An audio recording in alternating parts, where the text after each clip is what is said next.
നമ്മുടെ നാട്ടിലുള്ള ആളുകൾ മഹാന്മാരാണെന്ന് പറയപ്പെടുന്നവരുടെയും അല്ലാത്തവരുടെയും ഒക്കെ മരണം നടന്നാൽ അവരുടെ ഖബറുകളെ വലിയ ഉയരത്തിൽ കെട്ടിപ്പൊക്കുകയാണ്.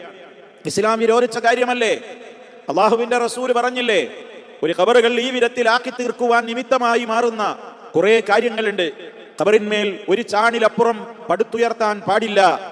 ഒരു ചാണ് മാത്രമേ ഖബർ ഭൂമിയിൽ നിന്ന് ഉയരാൻ പാടുള്ളൂ. അത് ഖബറാണെന്ന് മനസ്സിലാക്കുവാൻ വേണ്ടിയാണത്. ആരുടെ ഖബറാണെങ്കിലും സമമാണ്. നബിയുടേതാണെങ്കിലും വലിയൻ്റെതാണെങ്കിലും ആരുടേതാണെങ്കിലും ഒരാളുടെയും ഖബർ ഭൂമിയുടെ സമതലത്തിൽ നിന്ന് ഒരു ചാണിലപ്പുറം ഉയരാൻ പാടില്ല. പ്രത്യേകം നമുക്ക് പണ്ഡിതന്മാർ പ്രത്യേകം പറഞ്ഞതായി കാണുവാൻ സാധിക്കും. ഉദാഹരണമായി ഇമാം ഷാഫിഈ റഹ്മത്തുള്ളാഹി അലൈഹി ഒക്കെ കൃത്യമായി പറഞ്ഞു, ഖബർ കുഴിച്ച മണ്ണിൽ നിന്ന് പുറത്തുനിന്ന് മണ്ണ് കൊണ്ടുവന്നതിലേക്ക് നിറക്കരുത്, ഖബർ കുഴിച്ചെടുത്ത മണ്ണ് തന്നെ മറച്ചാൽ മതി. കാരണം അതിൽ നിന്ന് കുഴിച്ചെടുത്തിട്ടുള്ള ആ മണ്ണ് കൊണ്ട് ഫില്ല് ചെയ്താൽ തന്നെ ഒരു ചാൺ ഉയരത്തോളം അതങ്ങനെ പൊങ്ങി നിന്നോളും. ഖബറാണെന്ന് മനസ്സിലാക്കാൻ ഭൂമിയുടെ സമതലത്തിലായാൽ ഖബറാണെന്ന് മനസ്സിലാവൂല. എന്തിനാ ഖബറാണെന്ന് മനസ്സിലാക്കപ്പെടുന്നത്? പല മര്യാദകളുമുണ്ട് ഖബറിന്റെ സമീപത്ത് ഒരു മുസ്ലിമിന് പാലിക്കുവാൻ. അതിന്മേൽ ചവിട്ടാൻ പാടില്ല, ഇരിക്കാൻ പാടില്ല, മലമൂത്ര വിസർജനം നിർവഹിക്കാൻ പാടില്ല. അങ്ങനെയുള്ള കാര്യങ്ങളൊന്നും ഖബറിന്റെ മേൽ ചെയ്യുവാൻ പാടില്ല. അതിനെ ചുംബിക്കുവാൻ പാടില്ല. ഒരു ഖബറിനെയും ചുംബിക്കരുത്, ഒരു ഖബറിനെയും തൊട്ട് വന്ദിക്കരുത്, ഒരു ഖബറിന്റെയും മുമ്പിൽ സുജൂദ് ചെയ്യരുത്, ഒരു ഖബറും തവാഫ് ചെയ്യപ്പെടരുത്. അതേപോലെ ഒരു ഖബറിന്റെ മുകളിലും പട്ടുകൊണ്ടോ മറ്റു വസ്ത്രങ്ങൾ കൊണ്ടോ മൂടപ്പെടരുത്.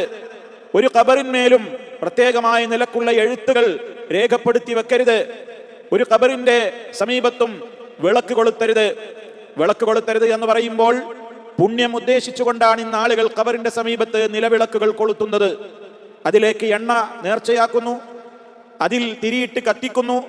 തന്റെ രോഗം മാറുവാനും ഉദ്ദേശങ്ങൾ സഫലീകരിക്കുവാനും അപകടങ്ങളിൽ നിന്ന് മോക്ഷം ലഭിക്കുവാനും ഒക്കെയുള്ള ഉദ്ദേശം കൊണ്ട് ആരുടെ പേരിലാണോ ഖബറുള്ളതെങ്കിൽ ആ മഹാത്മാവിന്റെ പ്രത്യേകമായ തിരുനോട്ടം തന്നിൽ കിട്ടുവാനും ആ മഹാത്മാവിനെ ഞാൻ ഈ രൂപത്തിലുള്ള പ്രവർത്തനങ്ങളൊക്കെ ചെയ്ത് അഥവാ അദ്ദേഹത്തിന്റെ ഖബറൊന്ന് കെട്ടിപ്പടുത്ത് അതിന്മേൽ വസ്ത്രം കൊണ്ടൊന്ന് മൂടി ബഹുമാനിച്ച് അവിടെ ചന്ദനത്തിരി കത്തിച്ച് ബഹുമാനിച്ച് അതിന്മേൽ പുഷ്പം ചാർത്തി ബഹുമാനിച്ച് അവിടെ വിളക്ക് കൊളുത്തി ബഹുമാനിച്ച് ആ വിധത്തിലൊക്കെ അലങ്കരിച്ചാൽ ആ മഹാത്മാവ് എന്നെ തൃപ്തിപ്പെട്ട് എന്റെ ഉദ്ദേശം എന്താണോ ആ കാര്യം അള്ളാഹുവിനോട് റെക്കമെൻഡ് പറഞ്ഞ് എനിക്ക് നേടിത്തരും എന്ന വിശ്വാസത്തോടെയാണ് ആളുകൾ ഇന്ന് ഖബറുകളെ ഇപ്രകാരമുള്ള ആരാധനാലയങ്ങളാക്കി മാറ്റുന്നത്.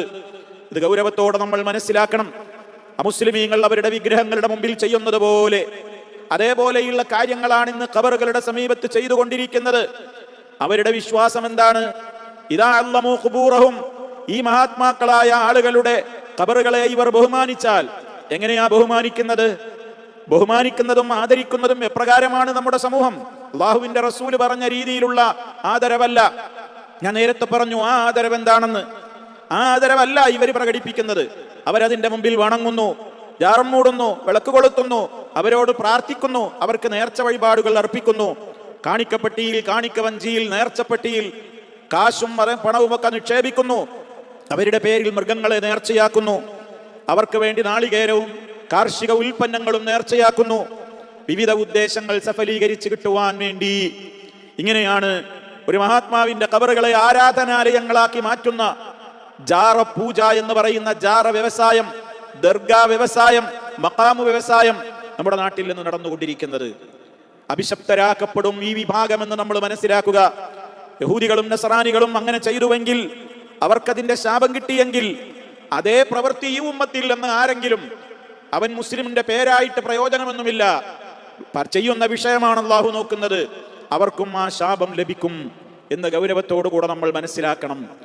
അപ്പോ പലപ്പോഴും ആളുകൾ പറയും ഭൂമിയിൽ നിന്ന് ഒരു ചാണിലപ്പുറം ഉയരരുത് എന്ന് പറഞ്ഞത് സാധാരണക്കാരുടെ ഖബറിനെ കുറിച്ച് മാത്രമാണെന്നും, മഹാത്മാക്കളാണെങ്കിൽ നബിമാരോ അതുപോലെ തന്നെ ഔലിയാക്കളോ തങ്ങന്മാരെന്ന് പറയുന്നവരോ അല്ലെങ്കിൽ വലിയ പണ്ഡിതന്മാരെന്ന് പറയുന്നവരോ അവരുടെയൊക്കെ ഖബറുകളുടെ മീതെ ഇങ്ങനെ ഉയർത്തുകയും എടുപ്പുണ്ടാക്കുകയും ഒക്കെ ചെയ്യാം, കുബ്ബയുണ്ടാക്കുകയൊക്കെ ചെയ്യാം എന്നിങ്ങനെ ആളുകൾ പറയാറുണ്ട്.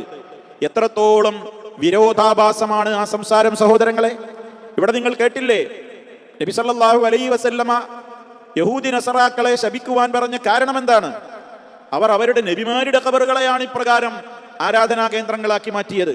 സാധാരണക്കാരുടെ ഖബറല്ല, അവരുടെ പുണ്യാളന്മാര് മരണപ്പെട്ടാൽ ഹദീസുകളിൽ പ്രത്യേകം കാണാൻ സാധിക്കും, അവരിലെ ഒരു സാലിഹായ മനുഷ്യൻ മരണപ്പെട്ട് കഴിഞ്ഞാൽ, ഒരു നബിയോ ഒരു സാലിഹായ മനുഷ്യനോ മരണപ്പെട്ട് കഴിഞ്ഞാൽ ബനൗ അലാ ഖബരിഹി മസ്ജിദാ, അവരാ പ്രവാചകന്റെയോ സാലിഹിന്റെയോ പുണ്യാളൻ എന്ന് പറയപ്പെടുന്ന ആ വ്യക്തിയുടെയോ ഒക്കെ ഖബറിന്റെ മീതെ അവർ എടുപ്പുകൾ ഉണ്ടാക്കും.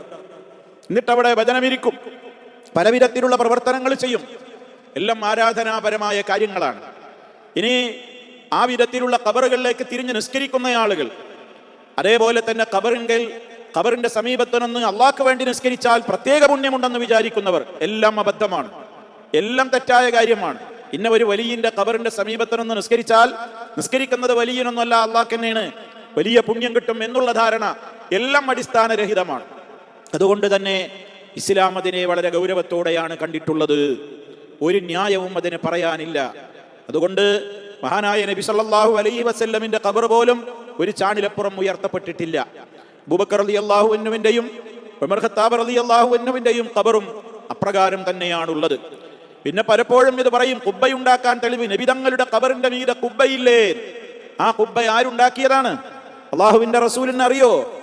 അബൂബക്കർ റളിയല്ലാഹു അൻഹുവിനെ അറിയോ? ഉമർ ഖത്താബ് റളിയല്ലാഹു അൻഹുവിനെ അറിയോ? ഉസ്മാൻ ബിൻ അഫ്ഫാൻ റളിയല്ലാഹു അൻഹുവിനോ അലി റളിയല്ലാഹു അൻഹുവിനോ അറിയോ? മഹാന്മാരായ ഇമാമിയങ്ങൾക്കറിയോ? മഹാന്മാരായ 4 മദ്ഹബിന്റെ ഇമാമുകൾ, സഹാബത്തിന്റെ ശേഷം ഈ ഇമാമുകൾ, അവർക്ക് ആർക്കാണ് അറിയുക? ഹിജ്റ 7-ാം നൂറ്റാണ്ടിലല്ലേ അവിടെ ആ കുബ്ബ പണിതത്. നബി സല്ലല്ലാഹു അലൈഹി വസല്ലമ വഫാത്തായിട്ട് 600 കൊല്ലങ്ങൾക്ക് ശേഷം, 600 കൊല്ലങ്ങൾക്ക് ശേഷമാണ് ഒരു രാജാവ് അവിടെ കുബ്ബ പണിയുന്നത്. അത് ഇസ്ലാമിക പ്രമാണമാണോ?